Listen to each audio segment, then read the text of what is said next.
Bismillahirrahmanirrahim. Assalamualaikum warahmatullahi wabarakatuh. Alhamdulillah wassalatu wassalamu ala Rasulillah wa ala alihi wa sahbihi wa mawala. Wala haula wala quwata illa billahi amma ba'du.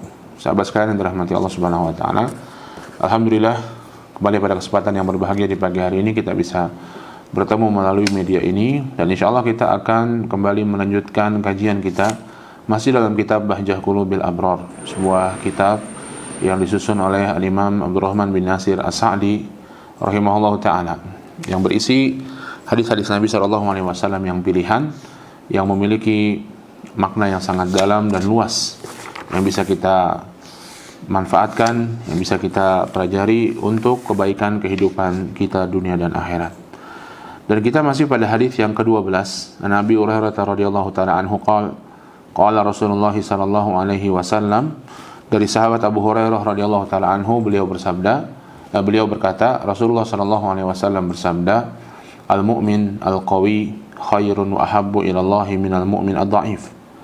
Seorang mukmin yang kuat lebih baik dan lebih dicintai oleh Allah Subhanahu wa taala daripada seorang mukmin yang lemah. Wa fi kullin khair. Dan dalam keduanya, pada keduanya terdapat kebaikan. Ihris ala ma yanfa'uka wasta'in billahi wa la ta'jas. Bersemangatlah mengerjakan yang bermanfaat untukmu. Wasta'in billah, minta tolonglah pada Allah dan jangan engkau bersikap lemah. Wa in asabaka syai'un fala taqul law anni fa'altu kadza kana kadza wa kadza. Dan seandainya engkau tertimpa sesuatu, jangan engkau katakan law anni fa'altu kadza kana kadza wa kadza. Seandainya saya melakukan ini dan itu, niscaya nanti enggak akan terjadi begini dan begitu. Walakin qul qaddarullahu ma syaa fa'al. Akan tetapi katakanlah Allah sudah mentakdirkan, dan apa yang Allah kehendaki mesti terjadi. Fa inna law tuftahu amalu syaitan. Karena kalimat law ini, kalimat seandainya itu bisa membuka amalnya setan. Rawahu Muslim. Hadis ini diriwayatkan oleh Al-Imam Muslim. Hadirin dirahmati Allah, kita lanjutkan penjelasan dari Al-Imam As-Sa'di rahimahullahu taala mengenai hadis ini, ya, di mana Nabi SAW memerintahkan kita untuk ihris ala ma yanfa'uk, bersemangatlah untuk mengerjakan sesuatu yang bermanfaat bagimu. Kita sudah jelaskan kemarin, hal yang bermanfaat itu bisa urusan diniyah, bisa urusan duniawiyah, urusan agama atau urusan duniawi. Urusan agama, hal yang bermanfaat adalah ilmu dan amal soleh, ilmu yang lurus dan amal yang soleh, yang sudah kita bahas pada pertemuan sebelumnya. Yang sekarang kita bahas adalah bagian yang kedua, wa amal umurun nafi'ah fid dunya. Adapun perkara-perkara yang bermanfaat tentang duniawi seseorang, ini juga hal yang bermanfaat, ya, yang mesti kita gapai, yang mesti kita raih, yang mesti kita manfaatkan untuk kebaikan kita dunia maupun di akhirat. Jangan lalai atau jangan melupakan bagian dari kehidupan dunia kita. Fal abdu la budda lahu min talabi rizq. Seorang hamba itu mesti mau tidak mau mencari rezeki, ya, untuk menopang kehidupannya. Fa bagi ayasluka anfa'al asbab ad-dunyawiyah al-la'iqah bihalihi. Maka dia mesti untuk menempuh sebab-sebab duniawi yang sesuai dengan kondisinya. Dan mungkin masing-masing orang beda-beda. Ada yang bertani, ada yang bercocok tanam, ada yang dagang, ada yang kerja, ada yang menjadi guru, ada yang menjadi karyawan, macam-macam. Inna sa'yakum lasyatta. Sesungguhnya usaha kalian berbeda-beda, ya. Wa dzalika yakhtalifu bi ikhtilafin nas. Dan itu berbeda-beda sesuai dengan perbedaan manusia. Ada yang mungkin punya keahlian A, tidak punya B, ada keahlian B, punya keahlian A, ada keahlian AB tapi enggak punya keahlian C. Begitu. Masing-masing orang beda-beda dalam urusan ini. Wa yuqsadu bi kasbihi wa sa'ihi al-qiyamu bi wajibi nafsihi. Dan ini yang penting untuk dicatat, untuk diperhatikan. Ketika seorang berusaha, dia niatkan usahanya dan segala yang dia lakukan untuk mencari nafkah, al-qiyamu biwajibi nafsihi, untuk mendirikan kewajiban-kewajiban dirinya, biar dia bisa menunaikan kewajiban dirinya. Misalnya nafkah, ya, dia mesti memberikan nafkah kepada keluarganya. Atau punya hutang misalnya, itu juga kewajiban seorang juga. Atau misalnya dia bisa melakukan ketaatan. Sebagian ketaatan kan butuh biaya. Sholat butuh baju untuk bisa menutup aurat misalnya. pergi haji butuh biaya untuk bisa melaksanakan ibadah haji dan seterusnya. Ini dia niatkan untuk memenuhi kewajiban-kewajiban dirinya. Wa wajibu ma ya'uluhu wa ma yaqumu bima'unatihi. Dan kewajiban orang-orang yang menjadi tanggungannya, dan dia mesti untuk membantunya, menanggungnya. Ya, mungkin dia punya keluarga, dia harus berikan nafkah kepada keluarganya, kepada anaknya, kepada istrinya. Ini bagian dari niat mulia yang perlu ditanamkan ketika seseorang itu berusaha mencari rezeki di dunia ini. Wa yanwil kafaf wal istighna bi talabihi 'anil khalq. Dan dia juga meniatkan al-kafaf, menjaga kehormatan dirinya dan tidak butuh dengan minta-minta dari makhluk. Diniatkan begitu ketika kerja, biar enggak minta-minta, ya. Kenapa kerja saya? Ya, kerjanya apa? Dagang, jualan. Saya jualan ini, kulakan ngambilnya sekian, saya jual sekian, untungnya sekian, untung ini digunakan untuk tadi memenuhi kewajiban-kewajiban dia. Atau saya punya keahlian ini, ya, keahlian tertentu, per jam saya dibayar untuk bekerja dengan keahlian saya sekian, atau per hari sekian, atau per berapa jam sekian, atau per project sekian. Keuntungannya dia gunakan untuk hal-hal tersebut, memenuhi kewajibannya, kewajiban nafkahnya, biar nggak minta-minta sama orang. Begitu, ya. Maka ini niat-niat yang perlu dipasang untuk seseorang bekerja. Wa kadzalika yanwi bi sa'ihi wa kasbihi tahsilu ma taqumu bihil ubudiyat al-maliyah. Demikian pula dia niatkan ketika dia berusaha, ketika dia mencari pekerjaan atau melakukan pekerjaan, adalah mendapatkan sesuatu yang bisa menyebabkan dia beribadah dengan hartanya. Nah, apa itu? Binaz zakati wa shadaqah, zakat, sedekah. Dia niatkan buat biar nanti saya bisa bayar zakat. Orang bisa bayar zakat, ya harus punya harta dulu. Sudah mencapai nisab dan haulnya, baru dia bayar zakat, punya wajib bayar zakat. Dan ketika dia menunaikan zakat, dia mendapatkan pahala mengerjakan hal yang wajib, sebuah pahala yang sangat besar, ya. Atau sedekah, dia niatkan untuk sedekah. Subhanallah, sebagian orang dia memiliki motivasi berusaha karena di belakang dia misalnya ada pondok pesantren yang harus dia hidupi. Di belakang dia ada puluhan anak yatim yang harus dia tanggung.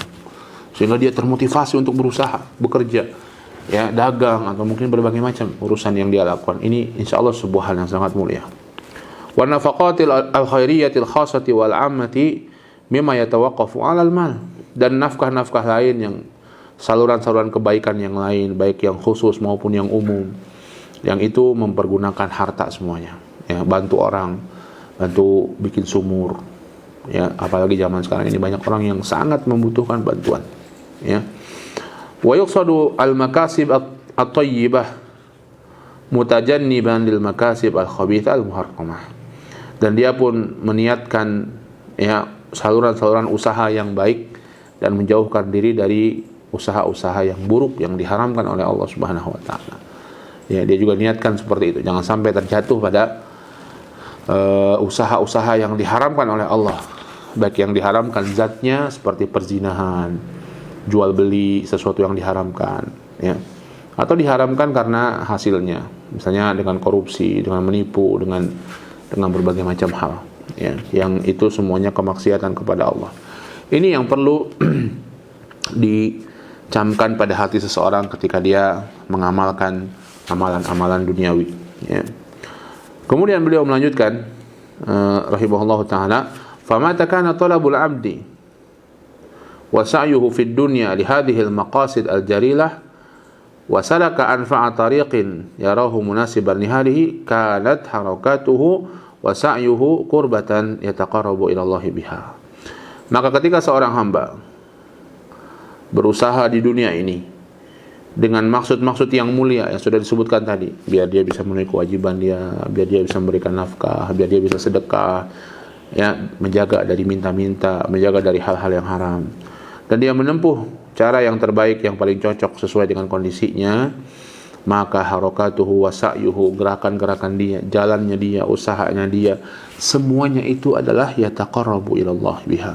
Dia bisa menjadikan itu sebagai ladang ibadahnya. Jalan kakinya dia ke kantor untuk untuk mencari nafkah, itu bagian dari ibadahnya. Ya, dia ngetik-ngetik, mungkin dia menghitung rumus-rumus apa gitu ya. Misalnya dia seorang analisis misalnya, analis gitu ya. Atau dia ngajar, seorang dosen, seorang guru, ya. Omongannya dalam setiap ininya semuanya adalah ibadah kepada Allah. Kalau dia punya niat yang betul, niat yang lurus seperti yang tadi kita sampaikan. Wa min tamami dzalika alla yattakil al-'abdu ala haulihi wa quwwatihi wa dzakaihi wa ma'rifatihi wa hadqihi bi ma'rifatil asbab wa idaratiha.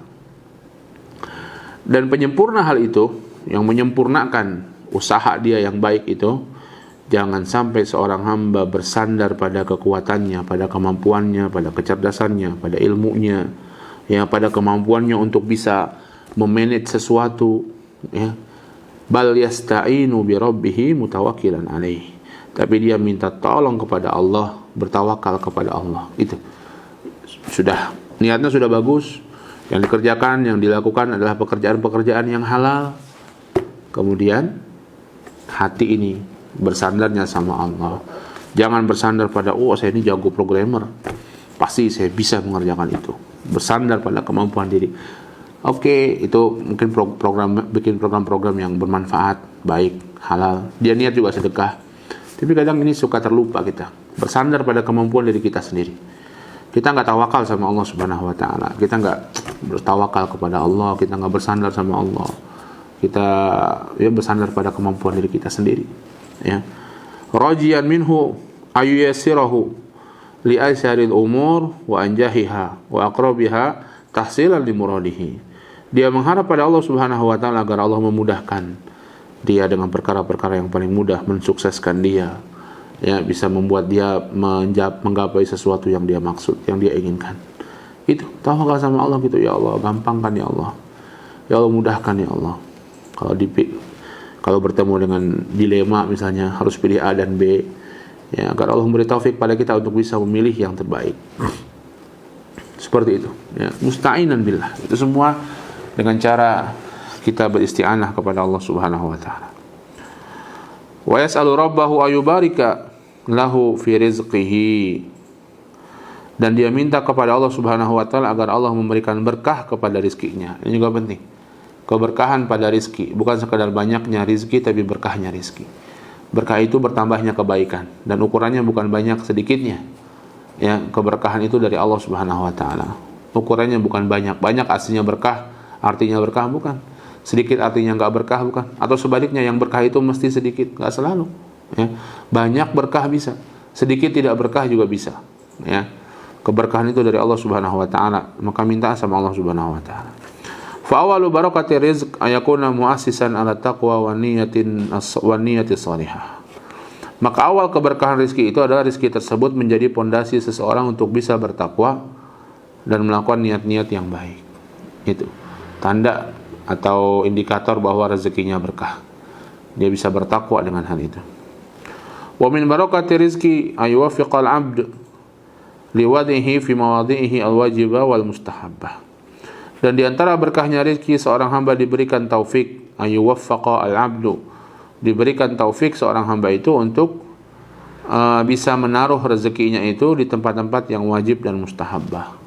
Ya, dia taruh di tempat-tempat yang baik, dia infakkan ke masjid, dia gunakan untuk memenuhi kewajiban dia.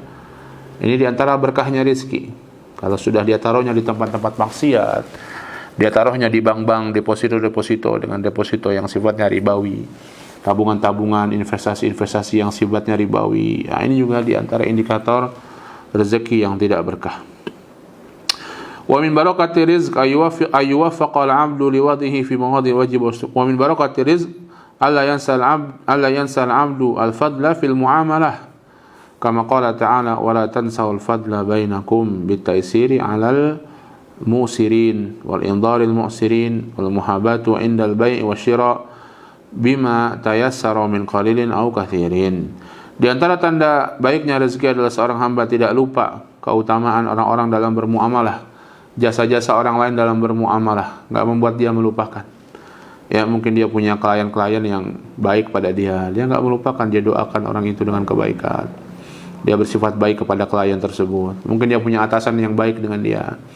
yang Masya Allah gampang memberikan bonus misalnya, maka dia berikan atau doakan kebaikan dengan atasan tersebut. Allah Ta'ala berfirman dalam surat Al-Baqarah ayat 238, wala tansawul fadla bainakum, jangan kalian lupakan kemuliaan di antara kalian. Ya, dia mudah dalam bermuamalah. Kalau ada orang utang, kemudian orang itu minta, tolong aduh saya nggak bisa nih bayar utang 2 minggu lagi sesuai dengan janji saya, tolong diulur ya minggu depan lah, insya Allah. Mudah bagi dia untuk mengundurkan, ya nggak apa-apa lah insya Allah. Ya, ini diantara tanda dia mudah dalam jual belinya, ya, tanda kebaikan, tanda berkahnya rezeki. Nggak usah sampai eyal-eyalan gitu, orang mau baik mau jualan maupun mau membeli gitu ya. Orang mau jualan, sampai sumpah-sumpah begitu ya. Ini mah nggak dapat bu, segini bu harganya bu. Saya ambil aja 10.000, ya. Maksudnya ibu tawar 9.000, harganya doang nggak dapat. Padahal dia ngambil cuma 5.000 misalnya. Tapi dia bilang 10.000 ngambilnya. Bohong berarti kan, jualannya bohong. Ini bahaya, dosa. Atau sebaliknya orang mau beli sampai sumpah-sumpah palsu juga, sampai bohong-bohong juga untuk nawar. Ya. Abang, masa segini harganya 10.000 bang? Tadi saya di toko sana dapat 8.000 misalnya. Ya. Padahal dia nggak ke toko sana, atau kalau ke toko sana pun harganya ya sama 10.000. Tapi untuk menawar dengan serendah-rendahnya, maka orang ini bohong. Bukan berarti nggak boleh nawar kalau dagang, boleh aja mau nawar dagang. Ya, tapi ketika dia berbohong dalam tawar menawar, ini adalah sebuah hal yang menjadi cacat, menjadi keburukan, menjadi dosa bagi dia. Fabidzalika yunal abdu khairan katsiran. Dengan hal tersebut, dengan mencari rezeki yang berkah, minta tolong sama Allah, dengan niat yang baik dalam mencari dunia, seorang akan mendapatkan kebaikan yang sangat banyak. Hadirin sekalian yang dirahmati Allah Subhanahu wa taala. Kemudian beliau membahas lagi, fa in qila ayul makasib awla wa afdal. Kalau ditanya, usaha apa yang paling utama dan paling afdal, paling baik gitu ya. Qil, maka jawabannya qad ikhtalafa ahlul ilm fi dzalik. Para ulama berbeda pendapat tentang hal itu. Mau usaha apa sih yang terbaik berdasarkan kacamata Islam gitu ya. Faminhum man faddala az-zira'a wal hirathah. Ada para ulama yang kemudian lebih mengutamakan bertani, cocok tanam, ya. Karena ini tawakalnya tinggi sama Allah. Kalau musimnya bagus, kalau musimnya nggak bagus. Maka dengan itu dia akan berdoa sama Allah, ya Allah, jadikan musim yang baik, jadikan hujan yang baik. Dia akan banyak tawakal kepada Allah. Ya. Wa minhum man faddala al-bay' wasyira'. Di antara mereka ada yang juga jual beli. Rasulullah SAW juga penjual, pedagang, ya, pernah membantu usaha dagang Khadijah, calon istrinya ketika itu. Ya. Wa minhum man faddala al-qiyam bis-sina'ati wal harfa wa nahwiha. Dan di antaranya ada yang mengutamakan, ya, para ulama yang mengutamakan memproduksi sesuatu barang, bikin, ya, jahit atau bikin software. Kalau sekarang kan zaman software gitu ya, bikin aplikasi dan lain sebagainya. Wa kullu minhum alla bihujjatihi. Semua mereka membawa hujahnya masing-masing. Ada hadisnya masing-masing tentang hal tersebut. Lakin hadzal hadis wal fasil liniza'. Tapi hadis ini yang disebutkan tadi adalah yang bisa mengurai perbedaan pendapat tersebut. Wa huwa annahu sallallahu alaihi wasallam qala, di mana Nabi sallallahu alaihi wasallam bersabda, ihris ala ma yanfa'uka wasta'in billah. Semangatlah mengerjakan yang bermanfaat untukmu dan minta tolonglah kepada Allah Subhanahu wa taala. Maka yang bermanfaat, masing-masing orang beda-beda. Petani suruh bikin software, susah, dia bingung. Mau gimana mau bikin software? Petani suruh ngejahit, susah, ya. Biasanya nyangkul, sekarang suruh bawa mesin jahit, dia nggak biasa, jadi malah susah, ya. Sebaliknya penjahit suruh nyangkul, wah biasanya cuman ngejahit gitu ya, ngurus yang kecil-kecil, sekarang suruh nyangkul, kerja fisik, ya susah, ya. Biasanya ngajar kemudian disuruh misalnya disuruh ngurus keuangan misalnya, nggak bisa mungkin, ya. Mungkin ada yang bisa mungkin, tapi nggak semua orang bisa semua hal, ya. Biasanya dagang, dia udah tahu, dia kalau ke pasar cari, ini barang murah, ini barang mahal, kalau murah saya bisa jual beli berapa, dia udah tahu begitu, ya. Tiba-tiba kemudian disuruh ngajar, disuruh jadi guru misalnya, susah juga, ya. nggak bisa dipaksakan. Maka apa? Yang terbaik, dan kondisi masing-masing orang beda-beda. Wa nafi min dzalika ma'lumun annahu yakhtalif bi ikhtilafil ahwal wal ashkhas. Dan yang paling bermanfaat, kata beliau, usaha yang paling bermanfaat itu maklum, yang diketahui bahwa itu beda berdasarkan perbedaan kondisi dan kepribadian manusia masing-masing. Ada orang yang memang bisanya di sini, bisanya di situ, nggak masalah. Ihris ala ma yanfa'uk. Semangatlah yang melakukan yang bermanfaat untukmu. Faminhum man takunu al-hirasa wa zira' afdal bi haqqihi. Di antara mereka ada orang yang cocok tanam, ya, bertani itu lebih afdal sesuai dengan kondisinya, karena dia orang tuanya petani, dari kecil biasa diajarin bertani, ya, kemudian sudah biasa bertani pula, dia tahu gimana caranya menanam padi yang baik, nanam tumbuh-tumbuhan yang baik. Wa minhum man yakunu al-bai'u wa syira' al-qiyamu bis-sina'ah allati yusinuha afdal fi haqqihi. Di antaranya ada yang jual beli itu bisa jadi lebih baik bagi kondisi dia. Ada orang yang memproduksi barang tertentu lebih baik bagi kondisi dia. Fal afdal min dzalika wa ghairuhu al-anfa. Ya, dan yang lain bisa lebih bermanfaat bagi yang lainnya. Begitu. Jadi ihris ala ma yanfa'uk. Jadi kerjaan apa yang paling afdal? Jawabannya yang paling bermanfaat dan sesuai dengan kondisi seorang masing-masing. Ya, yang selama dia berada di atas koridor yang halal. Fa shalawatullah wa salamuhu ala man a'ta jawami al-karim wa nawafiha, atau wa nawafi jawami al-karim wa nawafi'aha.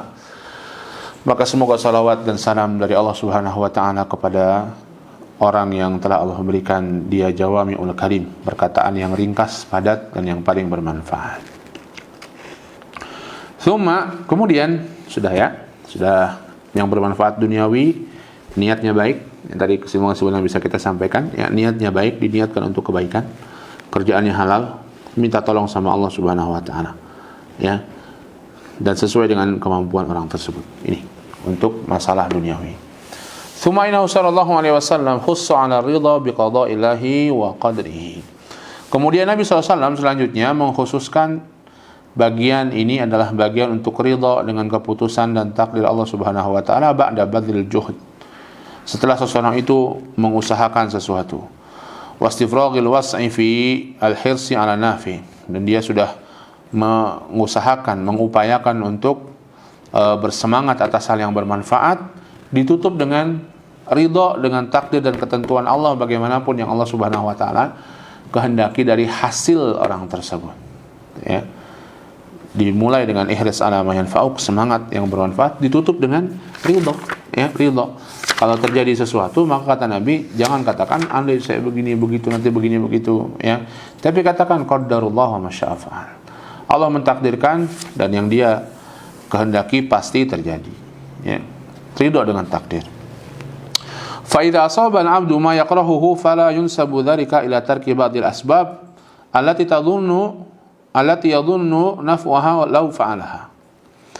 Apabila seorang hamba tertimpa sesuatu yang dia enggak suka, udah berusaha, udah capek-capek, udah ngitung-ngitung dengan detail, hasilnya tidak seperti yang dia kehendaki, dia rugi mungkin, bahkan dia mungkin gagal dan lain sebagainya. Maka jangan dia nisbatkan hal tersebut karena dia meninggalkan sebab-sebab yang dia sangka bakal bermanfaat jika ditinggalkan. Jangan seperti itu, ya. Bal yaskunu ila qada'illahi wa qadrihi liyazdadu imanahu. Maka bahkan dia mesti tetap tenang dengan qada, ketetapan dan takdir dari Allah Subhanahu wa taala agar keimanannya bertambah. Wa yaskunu qalbuhu wa tastarihu nafsuhu, dan agar hatinya menjadi tenang dan agar jiwanya menjadi nyaman. Fa inna lahu fi hadhihi al-hal tuftahu amala syaitan bi naqsi imanihi bil qadar. Karena lau dalam kondisi ini seperti kata Nabi SAW, tuftahu amalan syaitan, bisa membuka amalan-amalan setan. Apa itu? Binaksi imanihi bil qadar. Yang paling jelas yaitu mengurangi iman dia dengan takdir Allah Subhanahu wa taala. Berkurang imannya pada takdir, dan ini setan senang banget, ya. Karena iman seorang berkurang. Wa tiradihi alaihi, bahkan dia menentang takdir Allah kejam. Kenapa begini? Kenapa terjadi pada saya seperti ini? Ya. Ini amalan setan. Setan senang kalau manusia seperti itu. Wa fati abwabil hammi wal huzni al mudha'if lil qalb. dan akan membuka pintu-pintu kesedihan, kegelisahan yang akan melemahkan hati seseorang. Dan ini juga setan senang banget kalau hati manusia lemah. Kalau seorang mukmin bersedih, kalau seorang mukmin itu gelisah, gitu ya. Setan senang sekali dengan hal tersebut. Ya. Sehingga mudah bagi setan nanti untuk menjerumuskan seorang mukmin ini kepada perkara-perkara lainnya. Wa hadhihi al-hal allati arsyada ilaiha an-nabi sallallahu alaihi wasallam hiya a'dhamu turuqi li rahatil qalb.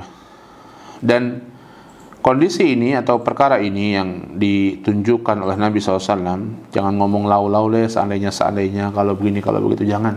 Tapi katakanlah dengan yakin, Allah sudah takdirkan dan terjadi, itu ya. Ini adalah sebuah cara atau metode yang paling besar, yang paling agung, paling bisa membuat hati seseorang menjadi tenang. Wa ad'a li husulil qanaati wal hayati thayyibah. Dan paling bisa membuat seseorang itu mendapatkan sifat qanaah dan kehidupan yang baik. Wa huwal hirs 'alal umuri nafi'ah wal ijtihadu fi tahsiliha wal isti'anatu billahi 'alaiha wa syukrullahi 'ala ma yasarahu minha wa ridha anhu bimafat wa lam yuhassil minha. Yaitu al-hirs, bermanfaat, melakukan hal yang bermanfaat, semangat melakukan hal yang bermanfaat. Wal ijtihad fi tafsiriha, sungguh-sungguh dalam menggapainya, wal isti'anatu billahi 'alaiha, dan minta tolong sama Allah ketika menggapainya. Kemudian wa syukrullahi 'ala ma yassarahu minha, dan bersyukur kepada Allah, dapat apapun bersyukur kepada Allah Subhanahu wa taala. Wa ridha anhu bimafat wa lam yuhassil minha, dan dia ridha dengan sesuatu yang dia enggak dapatkan.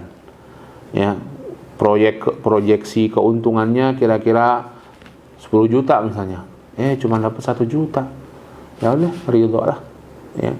Dengan ridho itu sudah tenang hati dia, ya, qanaah, tenang hati dia, walaupun tidak mendapatkan keuntungan sesuai dengan proyeksinya, atau bahkan mungkin rugi, ya. Kalau lihat orang lain mungkin jauh lebih rugi daripada kita. Kita perlu dalam dunia ini untuk melihat ke bawah, jangan melihat ke atas. Nah, kemudian beliau melanjutkan, wala mana istimala law yakhtalif bi ikhtilafi ma qusida biha. Ketahuilah bahwa penggunaan kata lau, seandainya, dia sebutkan Nabi, jangan pakai kata lau. Seandainya ini bisa membuka pintu amal setan, ya. Tapi kata beliau secara lebih rincinya, beliau menjelaskan bahwa penggunaannya itu beda-beda sesuai dengan tujuannya. Fa in istumilat fi hadhihi al-hal allati la yumkinu istidrakul fa'id fiha fa in tuftahu 'ala al-'abdi 'amalu syaitan. Kalau digunakan kata lau ini, seandainya begitu, dalam kondisi ini di mana enggak mungkin orang itu bisa kembali ke masa lalu, begitu ya, memperbaiki yang ada, ya, maka kata-kata lau seperti inilah yang akan membuka pintunya syaitan, kama taqaddam, sebagaimana sudah dijelaskan sebelumnya. Wa kadzalika lastuminat fi tamanni syarr wal ma'asi fa innaha madmumah. Demikian pula kata lau ini kalau digunakan untuk berangan-angan berbuat keburukan dan maksiat. Aduh, seandainya saya punya duit banyak, saya mau dugem, saya mau mabok-mabokan, saya mau senang-senang, saya mau have fun gitu ya, saya mau pokoknya macam-macam. Nah, ini juga madmumah, sebuah perkara yang buruk, penggunaan lau seandainya pada perkara-perkara yang buruk, ya. Wa sahibuha asim, pelakunya dosa walaupun dia belum melakukannya, dia sudah berangan-angan. Pokoknya kalau saya punya duit, saya mau mabuk, saya mau beli minuman keras ini dan itu. Dia nggak punya duit, tapi dia sudah mulai itu dosanya itu. Ketika dia sudah berazam, bertekad seperti itu. Walau lam yubashir al-maksiyah fa innahu tamanna husulaha. Walau dia belum menerjang maksiat tersebut, karena dia sudah berangan-angan untuk melakukan kemaksiatan. Wa amma idza istumilat fi tamannil khair.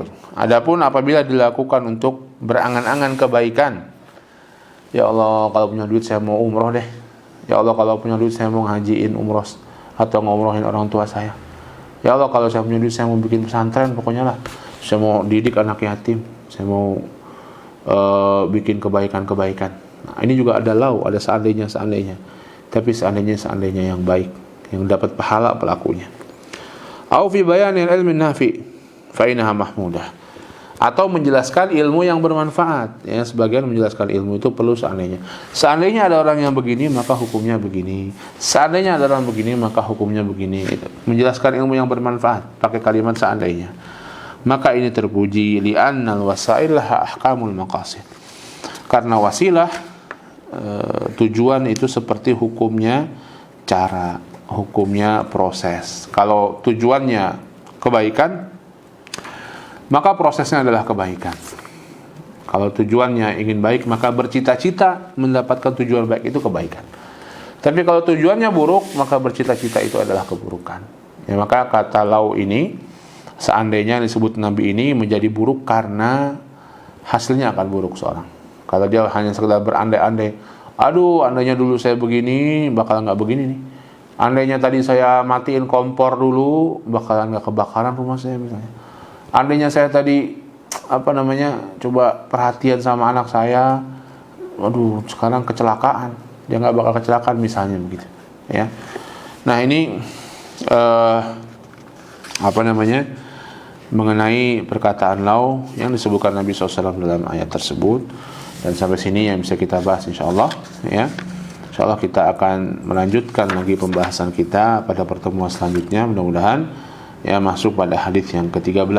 Hadis yang ke-13, al-mu'min lil mu'min kal bunyan yashuddu ba'dahu ba'dan wa shika baina asabihi. Nabi SAW pernah mengatakan, seorang mukmin yang satu dengan mukmin yang lain itu seperti kal bunyan, seperti bangunan, saling menguatkan satu dengan yang lainnya. Dan beliau SAW sampai menyatukan jari jemari beliau, ya, untuk menggambarkan, memvisualisasikan hal tersebut. Ya, insyaallah akan kita bahas ini pada pertemuan yang akan datang biidznillah. Ya, mudah-mudahan yang sedikit ini bisa bermanfaat. Semoga Allah memberikan kebaikan dan keberkahan kepada kita semua. Semoga Allah memberikan keistiqomahan dan husnul khatimah dalam kehidupan kita. Amin ya rabbal alamin. Silahkan jika ada pertanyaan yang bisa kita jawab, yang tidak bisa tanyakan sama ustaz-ustaz yang lain. Allahu a'lam bishawab. Baik, Ustaz atas materi pagi ini sudah disampaikan. Ada pertanyaan, Ustaz, bagaimana hukumnya suami mengizinkan anaknya untuk bermain TikTok, Ustaz? Tetapi TikTok ini terkadang dijadikan untuk tugas dari sekolah. Wallahu ta'ala alam, ya, sosial media yang ada itu asalnya adalah satu hal yang boleh-boleh saja. Tergantung bagaimana pemanfaatannya. Tergantung bagaimana seseorang itu memanfaatkan sosial media tersebut, dan tergantung pula misalnya bagaimana tingkat kerawanan orang tersebut. Seandainya seorang memanfaatkan sosial media untuk kebaikan seperti kita ini, pakai Instagram, pakai Facebook mungkin ya, untuk bisa live kajian, menyebarkan nasihat, menyebarkan poster dakwah dan lain sebagainya, maka jadilah kebaikan. Tapi ketika itu bisa digunakan untuk keburukan, ya, digunakan untuk menyebarkan kebohongan, menyebarkan kesyirikan, menyebarkan kemaksiatan, menyebarkan kebid'ahan, maka jadilah dia ladang dosa. Ya, apapun itu sosial medianya. Dan tergantung juga dari sisi bagaimana kerawanan sosial media. Sebagian sosial media parah sekali, sebagian besar kontennya parah, maka kita bisa katakan yang seperti ini jangan dimasuki. Nanti kalau semakin lama semakin terkikis tuh yang parah-parahnya, ya. Bagi yang rawan jangan masuk gitu. Makin lama makin terkikis yang parah-parahnya mungkin bisa dimasuki. Atau kadang juga pada anak-anak kalau tidak dalam pengawasan repot, ya. Harus diawasi. Kalau khusus saya nggak tahu sih, kalau TikTok saya juga belum punya, ya, akun TikTok. Tapi yang kami dengar banyak sekali keburukan-keburukan di sana. Banyak sekali hal-hal yang buruk di sana, yang kemudian bisa tercemplung jika tidak diawasi. Tapi itu kita katakan asalnya memang mubah. Tergantung nanti bagaimana kondisi-kondisi yang ada setelah itu. Apalagi anak-anak, ya. Tapi kalau ini menjadi sebuah tugas, dampingi, mungkin bisa didampingi sehingga dia tidak membuka sesuatu yang kiranya bisa membahayakan agamanya, bisa membahayakan dirinya, ya. Wallahu a'lam bishawab. Baik, Ustaz, atas pertanyaan berikutnya, Ustaz, bagaimana kita sebagai orang tua menyikapi anak yang suka menonton YouTube, Ustaz? Dan terkadang kita menjumpai ada beberapa iklan yang itu mengumbar aurat, walaupun itu dalam bentuk seperti kartun atau gimana, Ustaz? Ya, ini lagi-lagi sama, ya. dengan pertanyaan sebelumnya, sosial media itu pada hakikatnya hukumnya boleh-boleh saja sesuai dengan pemanfaatannya. Ya, kita melihat juga di YouTube para ulama kita banyak kajian-kajian di sana ya, dan lain sebagainya. Maka ini satu hal yang mesti kita cerdas dalam memilah dan memilih ya. Mana tontonan yang baik buat anak, hiburan-hiburan yang baik buat anak dan lain sebagainya. Ya, adapun iklan-iklan rasanya mungkin nggak bisa selamat ya dari ketiadaan iklan itu dalam YouTube, dalam setiap videonya di awal maupun di akhir. Maka kita lihat apakah manfaatnya lebih besar daripada mudaratnya, dan tadi harus diawasi ketika ada iklannya yang tidak bermanfaat, iklannya yang mungkin mengumbar aurat, mengajarkan maksiat, ditutup itu sama anak, baru dikasihkan lagi ketika tidak ada iklannya. Begitu. Wallahu a'lam bishawab. Nah, demikian yang bisa kita sampaikan, yang bisa kita bahas, yang bisa kita pelajari pada kesempatan yang berbahagia di pagi hari ini. Semoga Allah menjadikan kita orang-orang yang senantiasa istiqomah, beramal soleh, mendapatkan ilmu yang bermanfaat dan husnul khatimah biidznillah. Kita akhiri, subhanakallahumma bihamdika asyhadu an la ilaha illa anta astaghfiruka wa atubu ilaik.